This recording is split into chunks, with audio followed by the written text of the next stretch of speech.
Good evening বন্ধুরা, এখন সন্ধে 6:30 বাজে। আমরা একটা লম্বা ঘুম দিয়ে এবার রেডি হয়ে গেছি। একটা সারপ্রাইজ পার্টি আছে আজকে। আমার পিসতুতো বোনের বড় মেয়েটার জন্মদিন, তাই আমরা একটা কেক অ্যারেঞ্জ করেছি, সেটাই কাটা হবে। তার জন্য আমরা রেডি হয়ে চলে যাচ্ছি সমুদ্রের কাছেই, অর্থাৎ রিসোর্টেরই একটা জায়গায় পিছনটায়।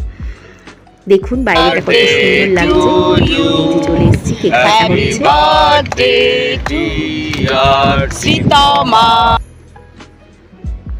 পিছনটা কিন্তু সমুদ্র। এখানে স্ন্যাক্স চলে এসছে, tandoori chicken, fish finger, cold drinks সব। আমরা সবাই মিলে স্ন্যাক্স খেয়ে তারপরে যাব সমুদ্রের ধারে। আজকে স্ন্যাক্স পার্টিটা আমার বোনের তরফ থেকেই রাখা হয়েছিল। অসম্ভব সুন্দর সন্ধ্যাটা কাটলো।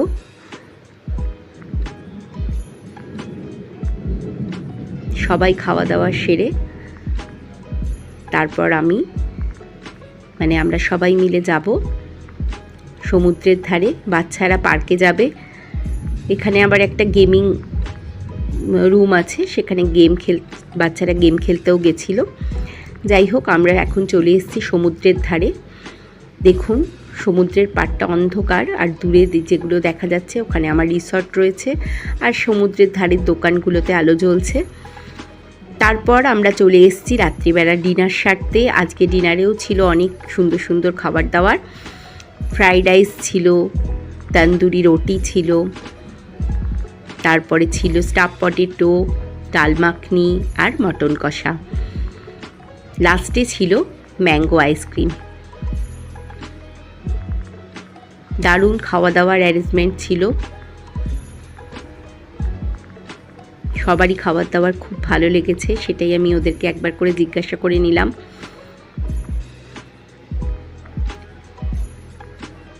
খাওয়া দাওয়া সেরে এবার চলে এসছে আইসক্রিম।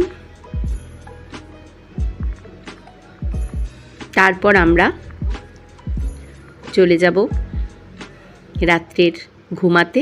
আজকের ব্লগটা তাই এখানেই শেষ করছি। আবার পরের দিনে চলে আসবো নতুন ব্লগ নিয়ে। নমস্কার।